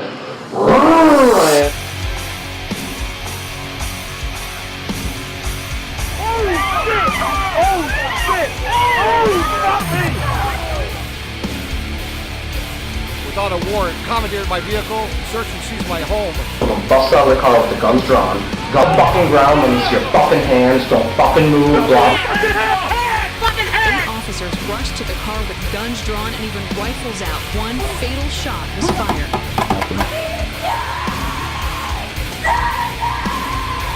Are you gonna stick your hand on their pants or something? Yep. The controversial police shooting in Anaheim. They started shooting because the dog gonna have my baby. My face into the drywall and asked if I was going to cooperate. If I refuse, that makes me guilty right away. I complied under duress. Stop resisting! Stop resisting! I was alone, I had no witnesses. If I had resisted, I would have been busted up, could have been in the morgue. He saw a police officer shoot Patricia Cook to death in this church parking lot. Stepped out in the street and fired 5 more times. I wish I knew what the hell was going on. The American people refuse to be terrorized, except by our own fucking government. As an American, you are 8 times more likely to be killed by a cop than by a terrorist. I would rather go to jail than be dead. Police in the investigation. No charges have been filed. There was no jury. A judge was the sole decider. He says police videos like these should be used to protect police, not go after them. Hey!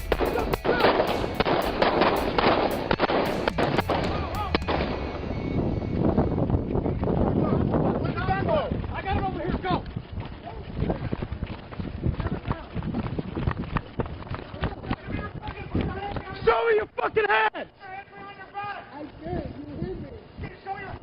Show your fucking hands!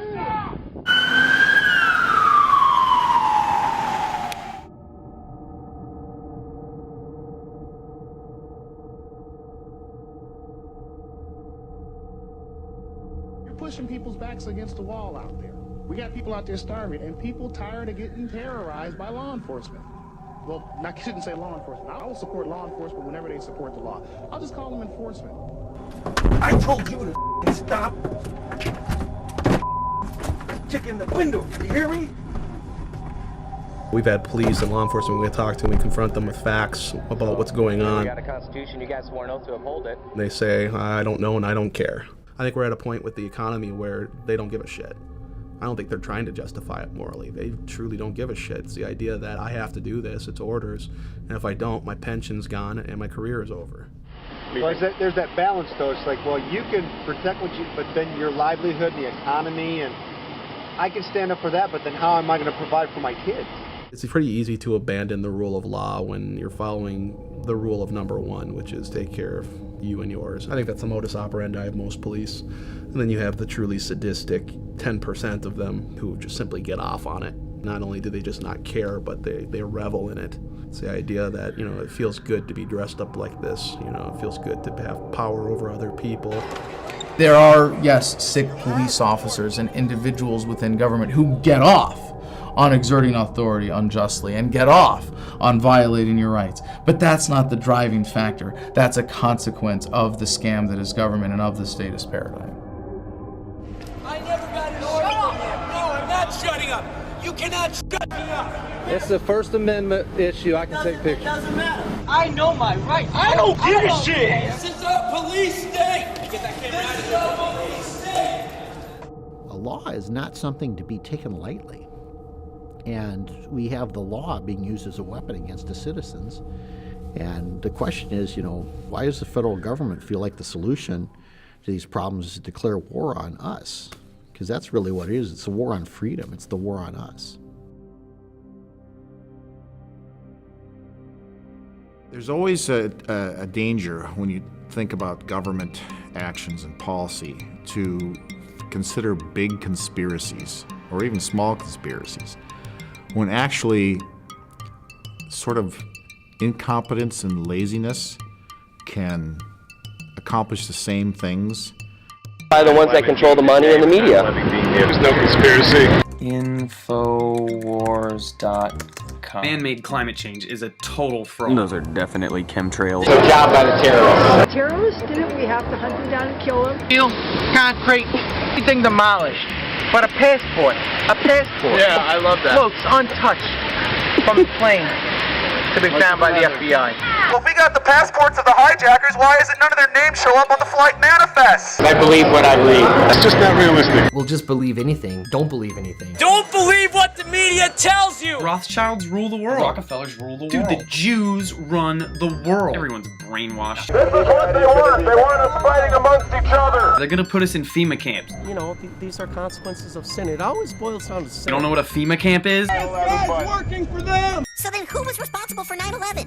What do you mean? A bunch of pissed off Muslims. Yeah, what are you, retarded?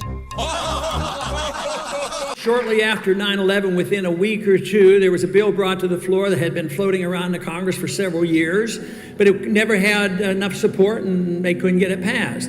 But after 9/11, they said, now is the time that we'll pass this wonderful bill that's going to protect the people, the Patriot Act. But if they'd have called that repeal the Fourth Amendment Act, maybe it wouldn't have passed so easily. The US is funneling money into tracking systems that are threatening to make the very concept of privacy a thing of the past. It's always the government that says, if you don't have anything to hide, why are you worried about the Patriot Act? Why are you worried about all these spy systems and data mining? But yet it's those same people that hide in private, that meet in secret, under armed guards, that won't disclose what they're doing, but they want to see, hear what we're doing.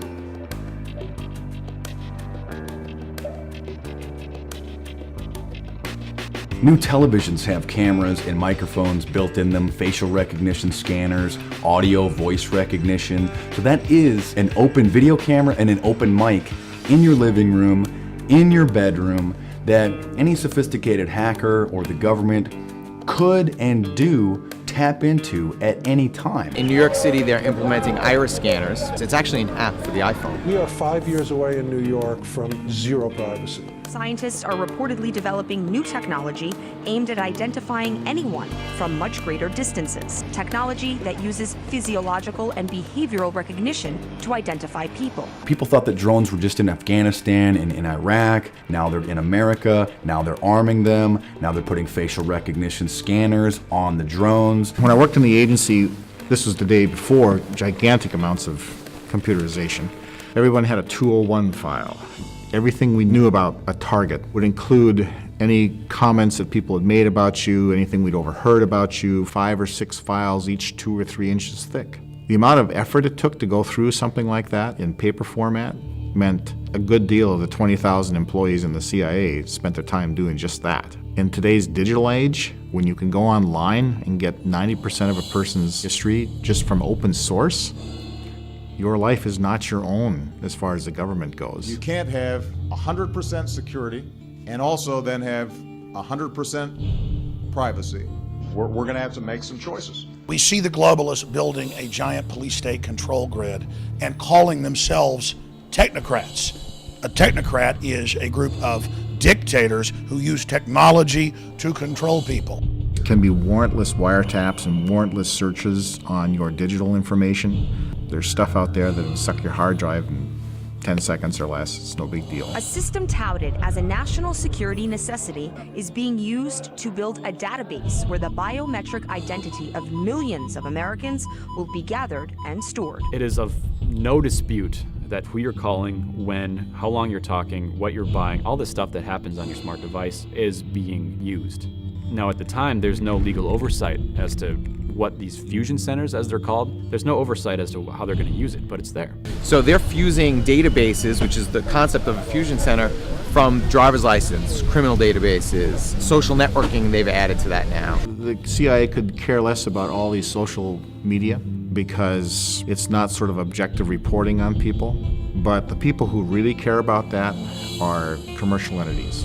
And they're leading the way on the science of extracting all this information and coming up with algorithms to explain this person believes this person believes that. Computer algorithms that they're using can track most people's habits and what they're going to do within a 94% accuracy rate. Google boasts about that. Of course, now the CIA has noticed that, all right? And all they simply have to do is buy a commercial off-the-shelf product to find the people they really want to find. So if I use my iPhone to purchase a product, it's flagged, it's under suspicion, I'm going on a list. That will be, tucked away for a later time. That means that people can collect it and then look at when they want to. And they may only want to when all of a sudden you say, hey, I object to this. And they go, oh, well, let's take a look and see what would make you object to that. Let's see why you don't like what we're doing to you. You haven't committed a crime yet, but the second that spectrum of crime shifts over to include whatever it is you are doing, they do know where you are. And now I can be targeted politically. It's happened. People being targeted by the police state because of their political affiliations, and people's children being taken away from them because they're critical of the government. If I go and try to find out something about you, and I have to do extraneous measures to do that, there should be no objection from you, because if you're not doing anything wrong, what have you got to hide?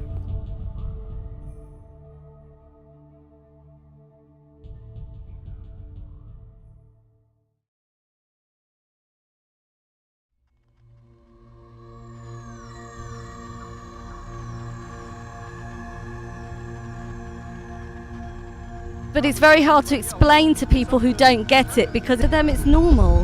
They think it's just being open, and they live in a world of reality shows. They want their every little thought to be communicated. That's not an Orwellian dystopia, it's a Brave New World dystopia. It's a nightmare, but they don't know it, they're happy. So that's the worst of all, really. Me? Yeah, like what? Everything. Like what? Well, do you ever deposit or withdraw more than $1,000 in your bank account? Yes. Okay, well, you get reported to the freaking Department of Homeland Security every time you do that. So what? Why should I worry about it? I don't mind Verizon turning over records to the government. I don't think you're talking to terrorists. I know you're not. I know I'm not, so we don't have anything to worry about. For them it's logical. If they want to see me going to the football game, fine, I don't care. But actually they are slightly modifying their behaviour, and they're less free as a result. A lot of people say that they're just like, well, I have nothing to hide, so why should I care? That's not the point. The point is that when you have a tape recorder out on a table, you're not going to say the same things that you would before.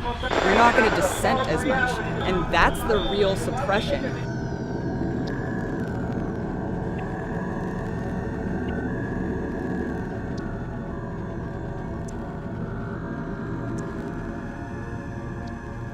I'm worried that the new generation doesn't understand what privacy is, because they've never had it, and because everything is about sharing. And I mean, we probably the last generation who knew what it was like to be unmonitored, therefore we know what we're losing, but they'll never know. So the question is, why don't you trust us?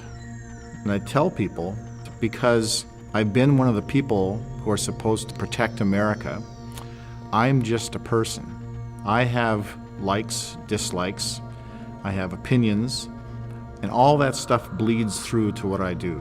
And they say, well, you can trust us because we're not going to misuse that. But they've proven over and over and over again that they will misuse it. J. Edgar Hoover had enemies lists, and he was working to make these people's lives miserable, and they were using all these federal powers to destroy people's lives. By sifting through this so-called metadata, they may identify potential leads with respect to folks who might engage in terrorism.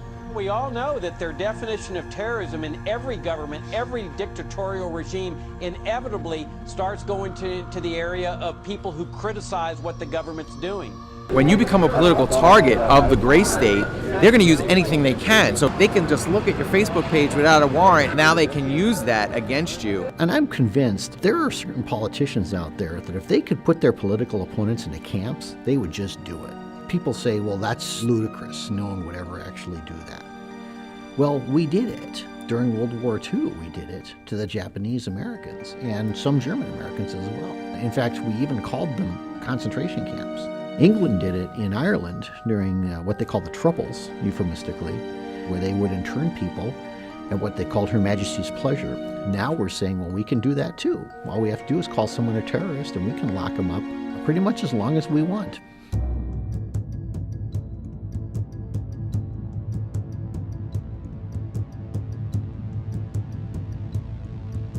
When the Patriot Act was introduced after 9/11, its most draconian measures were not exercised right away publicly. It was much more private. Well, now with the passing of this new Senate bill, they're advertising it. They're saying it's here now. Have you heard of posse comitatus? You know that, right? Yeah, they mentioned that today, but I'm not familiar with it. It strictly prohibits and is very clear that the military is not to be used against American citizens, not to be active on American soil. Being military police, we don't feel like we're being used because that's kind of our job too. Yeah, but not on U.S. soil, right? Actually, we're going to be certified as U.S. soil. Law enforcement? Everything they go through to be certified, we're going to be doing the same thing. It's almost like we'll be going through the academy like they did. Right there. Can you see your hands? Hey, look, you need to relax. Stop. I don't know who you are. You need to, don't put your hands on your gun. Are you kidding me? Go ahead and turn around for me, sir. I'm not turning around. All right, go ahead and step to your vehicle. Am I being detained? You're not being detained, but you're being questioned. What they're doing is turning the United States into Iraq, and that's really no exaggeration. The same legal structure that applies in Iraq under the laws of war is what they're claiming to be able to do here at home in the United States. There's no legal barriers anymore as far as they're concerned. And that any American citizen accused of being a terrorist does not deserve a jury trial, but instead will be an enemy combatant under the laws of war. It's authorizing military force, that's killing you, military detention, and military trial or rendition to some foreign country. It seems like that could happen to anybody. All it takes is for a couple of people to say, hey, you're a terrorist, and you're going to get picked up. You're not going to be able to talk to a lawyer. You're not going to have any rights in that situation. And when they say, I want my lawyer, you tell them, shut up. The Constitution guarantees due process. It does not guarantee judicial process. If you had a family member of yours arrested for any reason, let's just say they're guilty of a crime, wouldn't you at least want to know? Wouldn't you want to know that the facts will be disputed in a court of law and that they stand a chance that if they are innocent that can be found? Or they'll use one of the forms of torture that they've determined are actually not torture. It's all semantics. They say, well, this isn't torture, so we can do it. What they're saying now is this isn't internment, so we can do that too.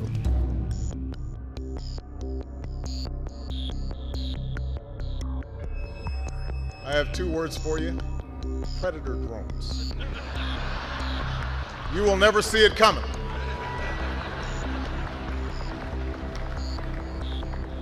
You think I'm joking? The Nobel Peace Prize winner has just announced he has told the CIA that it can assassinate American citizens in violation of federal law and in violation of treaties to which the U.S. is a party. They don't write these laws not to use them. I mean, where does he get this power? It's a huge change of presidential powers that has occurred because totally right and totally constitutional. It's the one thing right to kill anybody without the due process of law and have a kill list? Are you kidding me? Anytime bombs are used to target innocent civilians, it is an act of terror. What the hell does that make you, Mr. President? President Obama has used more targeted killings than the Bush administration ever did. But when the president can kill whoever he wants, then he's not a president anymore, he's a king. The United States just 50, 60 years ago was the example of the world for freedom. Now you notice our criminal government never criticizes Russia or China anymore because they can't. And China passed its own NDAA and said, hey, we can arrest and kill people secretly too. Look, the Americans do it. It's just codifying into law that the United States Constitution and Bill of Rights are null and void. We know what this can be used for later on, because there's a reason you don't chip away at liberties, because at some point you end up with a tyranny. The minute you stop fighting for that freedom, it's going to diminish and ultimately disappear. And once it's gone, we're not going to get it back. I got 3 kids! I want them to grow up with freedom!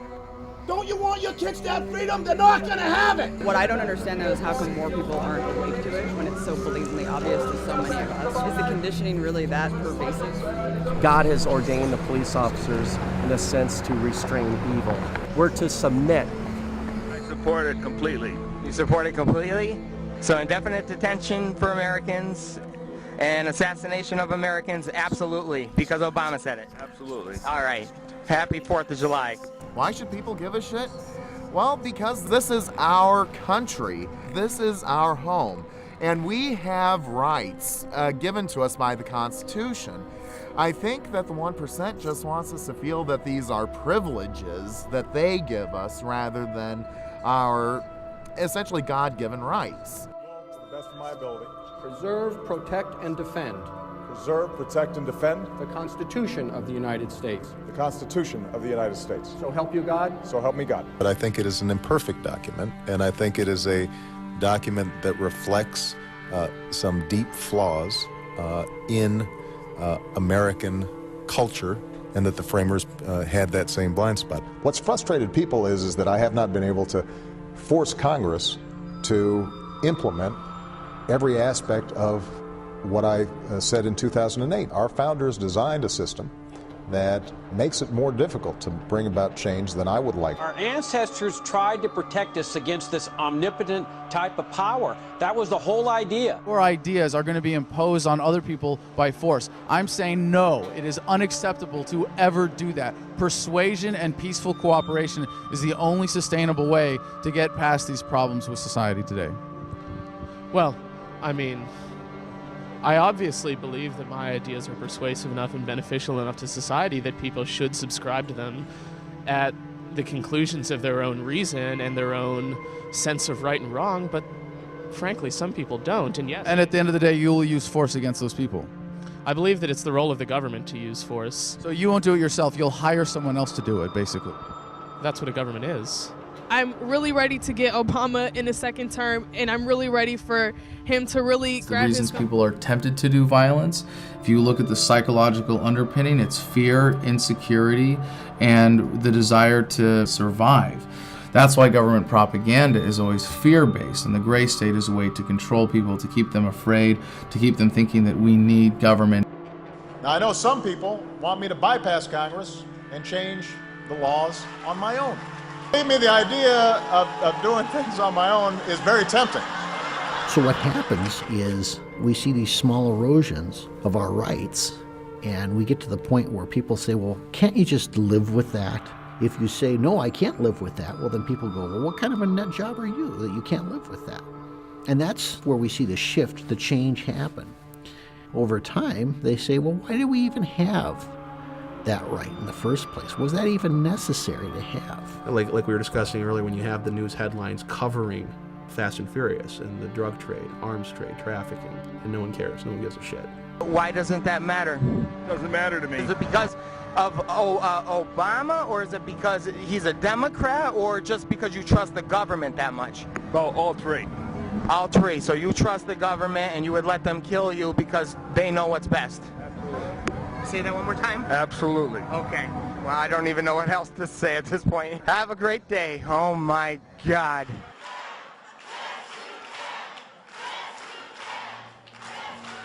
The gray state is inevitable. It's coming. And technically it's already here. To urge you, today's Viper searches did not come from any particular threat. One TSA official says intelligence tells them they should be focusing on the highways as well as the air. The menace of terrorism has mutated. Returning military. Homegrown terrorism is one of my biggest concerns. It's happening in our own backyard. They're recruiting truck drivers into the First Observer Highway Security Program. All have a role to play. Working together, we can all help secure our country. Well, what's suspicious activity? Again, in this sort of Orwellian nightmare we're descending into, people are not engaging in critical thinking skills, so suspicious activity is intentionally vague. Because, hell, to different people, anything's going to be suspicious.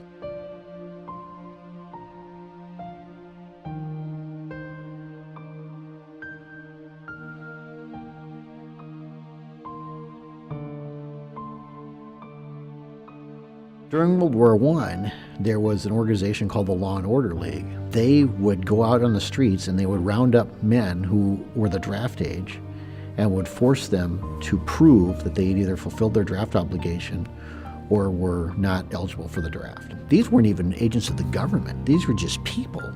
These people carried badges, and they had all the authority of the federal government behind them. Yes, we can. Obama speaks on race America. Yes, we can. Have our own dreams and do our communities, vision your dreams. Yes, we can. We have these pseudo-volunteer organizations now. Yes, we can. We really haven't defined what their role in all of this is either. We cannot continue to rely only on our military in order to achieve the national security objectives that we've set. We've got to have a civilian national security force that's just as powerful, just as strong, just as well funded. Now we begin to appreciate the magnitude of our opposition. This is not an obsolete single tyrant thousands of miles away who threatens everyone's freedom publicly, but a convoluted mess of legislation and social evolution whose enforcers believe that they are working in the best interest of all and whose ranks are filled by our own friends and neighbors. They say revolutions are won by the 3%, and that may be true. But the gray state, the real gray state, is the 97% who will not have their entitlements threatened by a minority. And at the first sign that these government subsidies will end, will finally act to betray us. People are getting inured or conditioned to accept violence that's not happening to them. And next thing you know, you've got people showing up on your front door saying, it's time to go.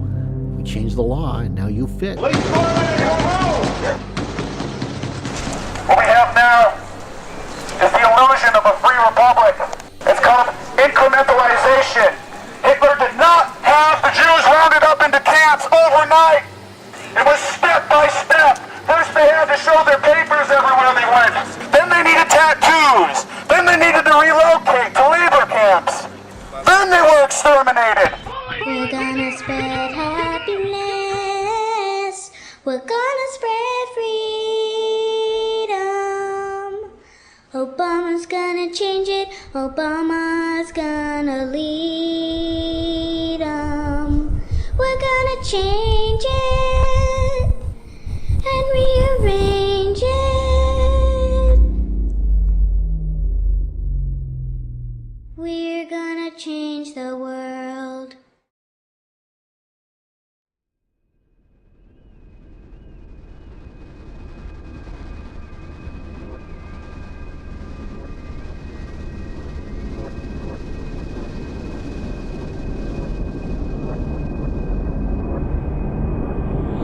They are prepping for an economic collapse, the likes of which no generation has seen in hundreds of years. This is going to be devastating to every American family. We have printed and borrowed without limitation on a scale that the American people don't know. All of these things are going to come together. It's kind of a perfect storm. We are already in the abyss. Our monetary empire is unfolding before our very eyes. People say, when's it gonna happen? When's it gonna happen? Motherfucker, it's happening. It's happening right now. It's happening right now. And thanks to Mr. Geithner's influence, we've already shipped trillions of dollars over to the European Central Bank in the hopes that they could postpone this inevitable collapse. We are about to plunge headfirst into the third world, the prosperity you and I grew up with, the cheap access to food, clothing, fuel. Never again. A future where the federal government literally controls distribution of power, food, water, is only one sort of widespread disaster away. We have 48 million people on food stamps right now. So when the economy collapses, literally millions, tens of millions of people dependent upon that system. They know nothing else. You look at Hurricane Katrina. They turned the Superdome in New Orleans into a giant FEMA camp, and they didn't get water out there for 5 days. You really think their job is to feed you and protect you? That's not what FEMA exists for. They exist for management, federal emergency management. And there's no better way to manage you than with controlling food. And they kind of decide who's hungry and who's not. And what you're seeing is the various powers of the world are positioning themselves on this grand chessboard, like Zbigniew Brzezinski of the Obama administration wrote about. They are all positioning their pieces because they know this system's going down. That's the dirty secret. And if you don't know how to farm and produce food for yourself, to sow and reap, harvest, game over.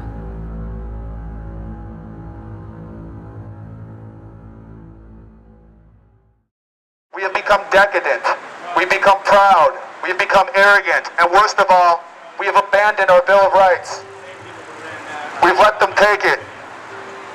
If we allow democracy through negligence and carelessness and the crude ambition for money, power and glory of politicians, to be handed away, as we already have in Britain, to a supranational entity which we do not elect and cannot control, then you become just another police state. The freedom of the people will no longer be guaranteed by their own voice and their own vote. There will be an increasing gulf fixed between the governing class, which will wield all realistic power, and the governed, who will wield none. We'll be right back to square one. And all the work of your founding fathers will have been carelessly set at naught by the very people to whom you have entrusted the defense of that Constitution against all comers. You are violating the sacred oath you have taken. You are listening and obeying orders from tyrants who are taking their orders from the big banksters. Understand what you're doing here today will play effect throughout history. We are loving. My name is Mike Vanderbilt. I'm from the great free state of Alabama, and I'm also a 3%er. I believe in free men, free markets, the rule of law under the Founders' Republic, and that the Constitution extends to everyone regardless of race, creed, color, or religion. What I say now, I say with reluctance, with sadness and not a little bit of dread, but say it I must. For silence in the face of tyranny implies consent, and I do not consent. We are in an uphill fight, and it is so wildly outside the bounds that at any time we could have another Lexington Green. It could happen any day. It was the presence of military snipers, trained special forces snipers that they knew were on the other side, pointing their sniper rifles at a ranching family. That was the number one reason why they rolled out. It was because our government was treating that ranching family with less respect than they would treat someone in Iraq or Afghanistan, where they're still trying to win the hearts and minds. The attitude of the government in this case was, we don't care about winning your hearts and minds, we're going to show you who's boss. Here comes the boot on the back of your neck. And the message I have for the federal law enforcement that were there, you need to understand how close you were. It was not going to be a Waco where it's going to be you, well-trained professionals, against untrained men, women, children in a church. It was going to be you against other well-trained American fighters.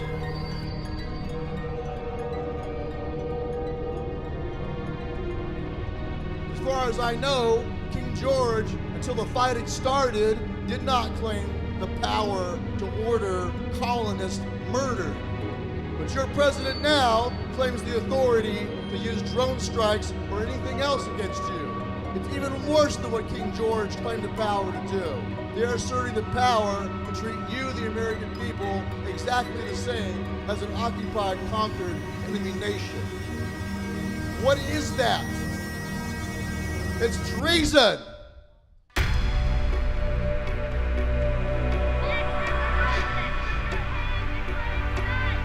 We have three ways to deal with the government.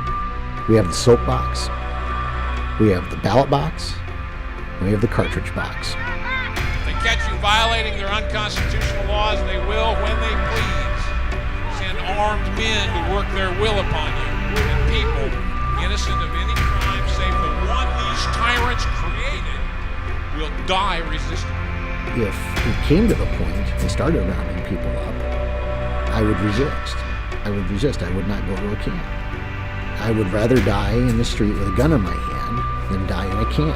You know, if I have to die, I'm going to die a free man. We will not die! You wish to stay free and to pass down that freedom to your children's children.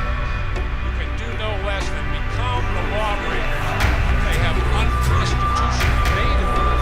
You are the modern American revolutionary. Unlike them, all you have to do is preserve what was already given to you by the blood of other patriots. You have to make sure it's not in vain. As long as your heart beats, as long as you draw breath, you have a duty to stand. We will not comply. We will resist.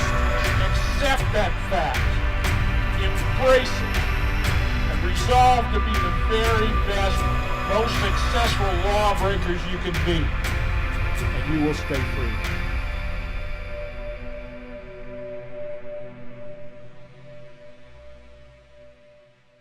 When does the info war turn into the shooting war? For the individuals who are put in circumstances where they're justified doing violence against agents of the state.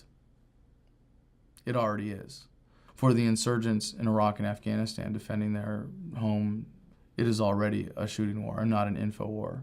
And for people that are directly threatened by the violence of government every day on the streets in the United States, it already is a shooting war.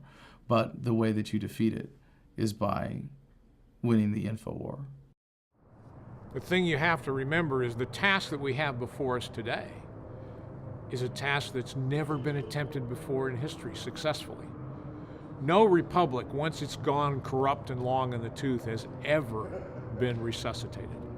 Ever. Look at history. I pray every day that we can revive this republic. I don't know it's possible. It's up to the determined minority to make it happen, to shape history. I have my doubts. I do. But I know that we have to try.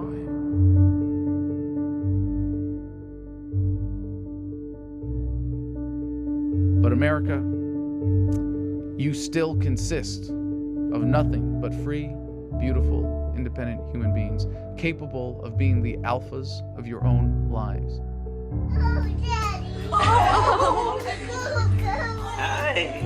We're coming to a point in human history where statism, I think, is coming to an end because people are waking up to its true nature. Human productivity, prosperity, that the government can never stop, is going to empower us to see past the paradigm of statism. It comes down to the conclusion very simply, freedom is popular. It's not my message, it's a message of America. Zen libertarianism is something that has allowed me to really fully appreciate the epicness of every moment that I am fortunate enough to enjoy on this planet. If you really understand the physics of reality, the fact that every cell in our body is replaced every 7 years, that at the atomic level there is no such thing as matter as much as there is waves of energy that matter is composed of, and of arranging the molecules in your brain to engage in the rest of the world, to be a part of the universe, to enjoy the experience that it is to be a spinning wave of energy, a spiral of light that we are as human beings.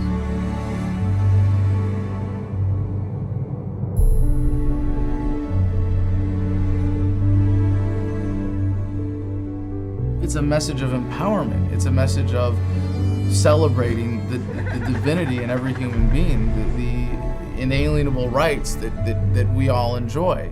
And there is no such thing as government. You can see it for what it is. There's not a police officer, it's just a man in a blue costume with a gun. And the guy in the courtroom isn't a judge who has some superior moral claim to your life. He's just a guy in a black robe. And you're able to see the matrix. You're able to wake up and see all of the code behind the language of society and the way that we think, and to be able to free your mind from that prison of fear and being able to step back and never be caught up in the fears of statism, to be afraid of losing your life, to never be afraid of dying because you come to accept its inevitability. That's Zen libertarianism. We choose to be libertarians because it makes our lives better to embrace the truth. At the end of the day, we all die. We're all going to die. No one gets out of here alive. And so what counts is what we do and who we are. We need to stop trying to wrestle over the government and use the government as a weapon against each other. I'm going to keep rolling. Okay. We need to say, we're not going to use violence to enforce this. We're not going to use force to enforce this. We're going to settle this in a more civilized manner.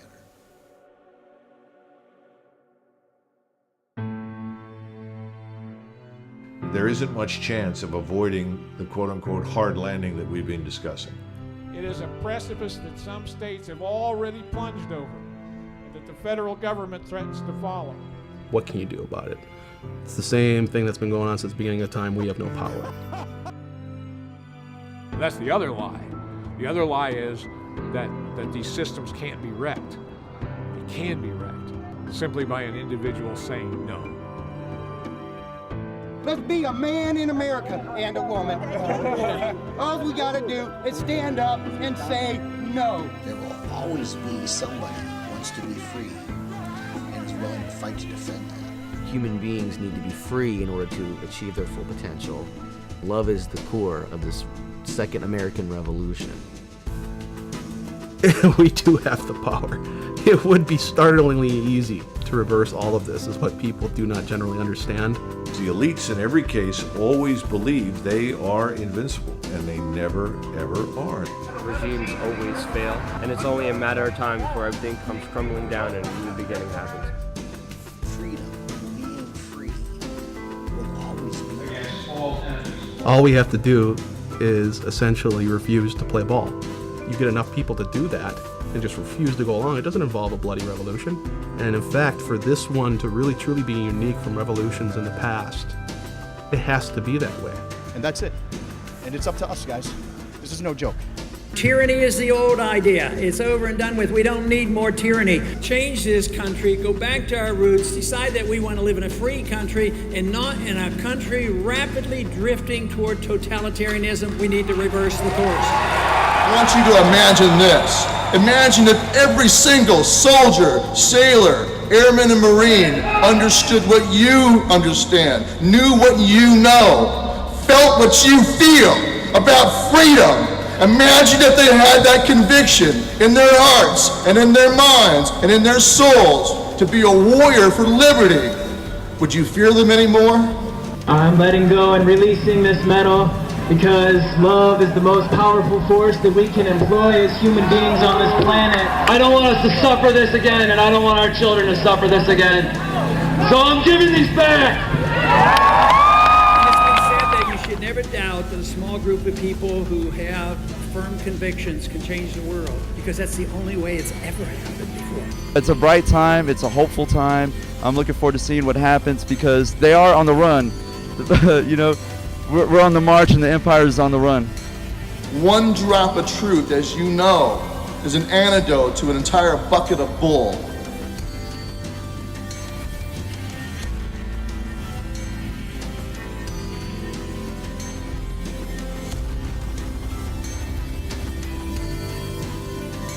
An idea whose time has come cannot be stopped by any army or any government.